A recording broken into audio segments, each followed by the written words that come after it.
Hello friends, welcome to my channel Shukla studies. तो friends, इस video में हम बात करेंगे, जैसा कि आप सबको पता है कि कल से एक आरटीआई रिप्लाई वायरल हुआ है, जिसमें ये बताया गया है कि आरआरसी ग्रुप डी का एग्ज़ाम जो है वो ये टीसीएस नहीं एनएससीआईटी लेगी। तो फ्रेंड्स, इसमें कोई घबराने की बात नहीं है, चाहे वो टीसीएस एग्ज़ाम ले आपका या फिर एनएससीआईटी ले, उसमें उससे कोई आपको घबराने की ज़रूरत नहीं है। लेकिन हाँ, कुछ चीज़ें मैं इस वीडियो में आपको बताऊंगा जो कि टीसीएस से हटकर है। इसका पैटर्न थोड़ा सा हटकर है, मतलब पैटर्न तो मैं नहीं कह सकता, मतलब आप कह सकते हैं कि इसका पूछने का जो तरीका है थोड़ा सा टीसीएस से अलग है। तो वो कौन कौन से इसमें नए नए चैप्टर्स हैं वो हम इस वीडियो में बात करेंगे। और अगर मैं बात करूँ तो ये आरपीएफ का जो एग्ज़ाम हुआ था 2018 में, आरपीएफ एसआई, और अभी हाल ही में जो यूपीएसआई का एग्ज़ाम हुआ है उसको भी ये एनएससीआईटी ने ही कंप्लीट कराया है। तो हम बात करेंगे इस वीडियो में। पहले मैं आपको ये आरटीए दिखा रहा हूँ, ये देखिए, यही वायरल हुआ है कि ये डियर राजपूत, ये इन्फॉर्मेशन दिया गया है कि एग्ज़ाम कंडक्टिंग अथॉरिटीज़ एनएससीआईटी। देखिए, एक्चुअली फ्रेंड, मैंने भी जो भी आरटीआई मैं भी डाल रहा था, अभी मैंने 3-4 आरटीआई डाले हैं, उसमें भी मैंने ये पूछा है कि एनएससीआई मतलब कौन एग्ज़ाम कंडक्टिंग एजेंसी है। तो देखिए वो लोग क्या रिप्लाई देते हैं।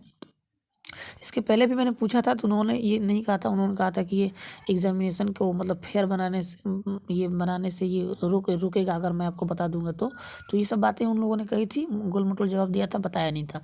लेकिन उसे नहीं, वो हम मैंने फिर से जो भी ये अभी हाल ही में जो डाला है, ये अटेंडेंस के मतलब ये कितने स्टूडेंट्स ने ये फॉर्म सबमिट किया है बोर्ड बाई बोर्ड, तो उसमें मैंने पूछा है इनसे, तो देखिए क्या जवाब देते हैं।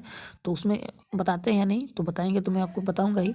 लेकिन फ़िलहाल ये जो भी डेटा निकल के आया है, ये चीज़ें ये बिल्कुल फेक नहीं है, ये सही है, क्योंकि मैंने भी इसको ये चेक किया है, ये मेरे पास भी व्हाट्सअप पे आया है।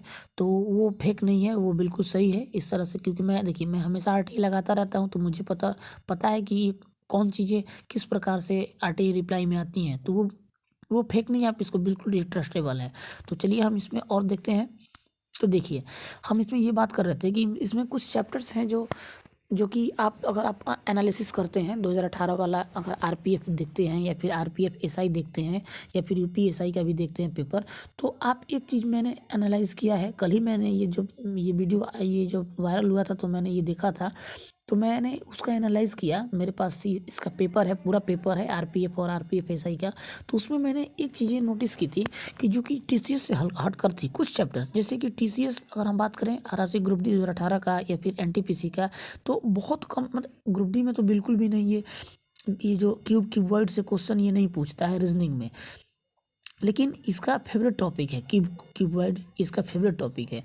और जहाँ तक मैं बात करूँ पजल की, तो ये आरपीएफ में भी, और आरपीएफ एसआई हो चाहे फिर यूपीएसआई हो, इन सब में हर एक शिफ्ट में पजल आपको देखने को मिला था, रीजनिंग में पजल आपको देखने को मिला था। ये मैंने कुछ नया चीज़ें देखा है।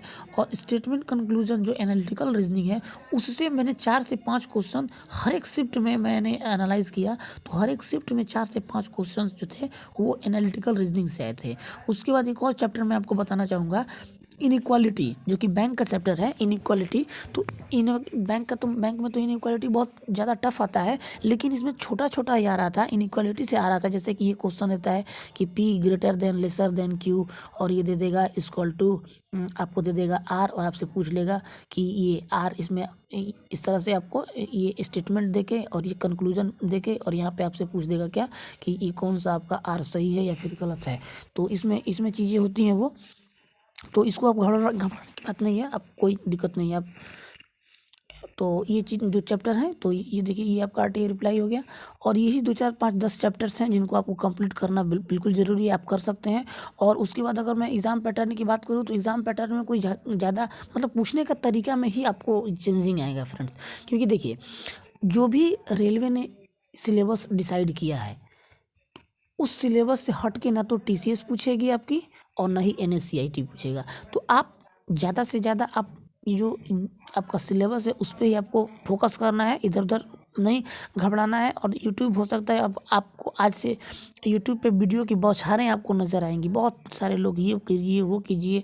अब देखिएगा, अब आपको ये एनएससीआईटी पे बेस्ट कोर्सेज, कितने सारे कोर्सेज आपको लॉन्च होंगे जो कि एनएससीआईटी के पैटर्न पर होंगे। तो वो सारे फेक चीज़ें हैं, वो सब आपको बहकाने के लिए है, पैसा कमाने के लिए है, व्यूज़ के चक्कर में है। तो उन सब की चक्कर में आपको नहीं पड़ना है। और ये वो सब बुक भी अब आएंगे, NSCIT एग्जामिनेशन बेस्ड बुक भी आएंगे।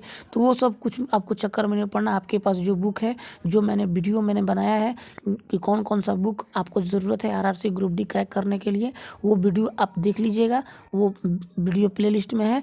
और जैसे ही आप उसको देखिए और उसी को आपको फॉलो कीजिए। कोई घबराने की, कोई हवा में जाने की ज़रूरत नहीं है। और हाँ, लेकिन मैं एक बात आपसे करूँगा कि अगर आपके पास RPF या RPF SI का अगर आपके पास पेपर हो, तो आप उसका मैथ्स और रीजनिंग फ्रेंड्स ज़रूर सॉल्व कर लीजिएगा। कहीं से ना जुगाड़ करके आप उसको सॉल्व कर लीजिएगा।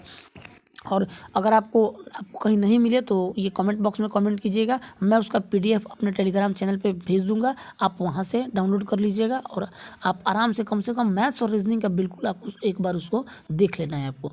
तो चलिए मिलते हैं अगले वीडियो में। Thank you.